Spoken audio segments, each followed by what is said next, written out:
या ठिकाणी आपण क्वेश्चन नंबर फर्स्ट सॉल्व करणार आहे. A simple harmonic progressive wave is represented by y is equal to a sine in bracket 100 pi t plus 3x bracket complete. तर एक simple harmonic progressive wave दिलेला आहे, त्याचं इक्वेशन दिलेलं आहे y is equal to a sine 100 pi t plus 3x इतकं. The distance between 2 points on the wave at a phase difference of π/3 radian is. जो phase difference π/3 radian इतकं जर असेल तर त्या दोन पॉईंटमधला आपल्याला पाथ डिफरन्स या ठिकाणी फाईंड करायचा. हा क्वेश्चन 2010ला आलेला होता. याच्या 4 ऑप्शनपैकी पहिले जे ऑप्शन आहे ए त्या आहे π/18 मीटर, बी ऑप्शन आहे π/9 मीटर, सी ऑप्शन आहे π/3 मीटर आणि लास्ट डी ऑप्शन आहे π/6 मीटर.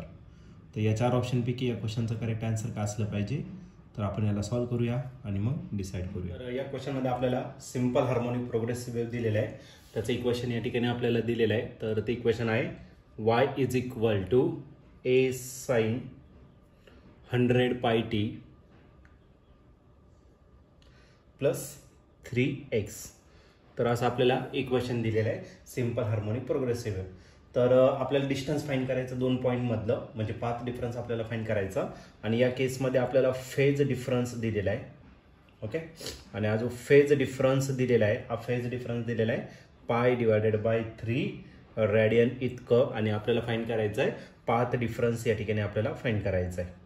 ओके, पाथ डिफरन्स या ठिकाणी आपल्याला फाईंड करायचा. जर याच्यासाठी आपण जो फॉर्म्युला यूज करणार आहे फेज डिफरन्स आणि पाथ डिफरन्ससाठी, तर तो फॉर्म्युला आपण या ठिकाणी राईट करू. तर या केसमध्ये आपण जो फॉर्म्युला यूज करणार आहे तो आहे path difference is equal to. आता पाथ डिफरन्स जो असतो तो किती असतो, तर या केसमध्ये डायरेक्ट फॉर्म्युला आपण या ठिकाणी काय करणार तर यूज करणार λ/2π इंटू फेज डिफरन्स. तर हा बेसिक फॉर्म्युला आपण या ठिकाणी यूज करणार. तर या केसमध्ये आपल्याला फेज डिफरन्स तर दिलेला आहे, 2π व्हॅल्यूची काही गरज नाही, फक्त आपल्याला काय शोधावं लागेल तर लॅम्बडा या ठिकाणी आपल्याला शोधावं लागेल. मग हे जे इक्वेशन आहे त्या इक्वेशनला आपण काय करणार आहे, कम्पेअर करणार आहे by comparing with standard equation. तर आपल्याकडे जे स्टँडर्ड इक्वेशन आहे तर ते इक्वेशन आहे y is equal to a sine आणि या ठिकाणी असतं तुमचं omega t plus 2πx upon lambda. आता फक्त आपल्याला काय लागतोय, लॅम्बडाचीच टर्म लागते, म्हणून आपण जी सेकंड नंबरची जी टर्म आहे ती याच्यासोबत काय करणार तर कम्पेअर करणार. बघा आता याला जर कम्पेअर केलं तर इथं काय राहिला तर तुमचा 2πx अपॉन लॅम्बडा. ओके, आणि या ठिकाणी जर बघितला तर तो फक्त टर्म आहे काय तर 3x. x आणि x काय झाला कॅन्सल, मग लॅम्बडा इकडे घेऊन टाका, लॅम्बडाच्या जागी 3 घेऊन टाका. मग आपला जो लॅम्बडा भेटेल तो काय भेटेल तर 2π/3. आता ही व्हॅल्यू पुट करू आपण कशामध्ये तर या इक्वेशनमध्ये. सपोज याला आपण काय केलं इक्वेशन 1 कन्सिडर केलं, देअरफॉर इक्वेशन 1 बिकम्स. तर इक्वेशन 1 मध्ये जर टाकलं तर आपल्याला काय भेटणार तर पाथ डिफरन्स भेटेल. आणि हा जो पाथ डिफरन्स आहे तो किती भेटणार आहे लॅम्बडा. लॅम्बडाच्या जागी लॅम्बडाची व्हॅल्यू टाका 2π/3 आणि त्याला पुन्हा डिवाइड करायचं कशाने 2π इंटू आपला फेज डिफरन्स. आणि हा जो फेज डिफरन्स आहे तो आहे π/3.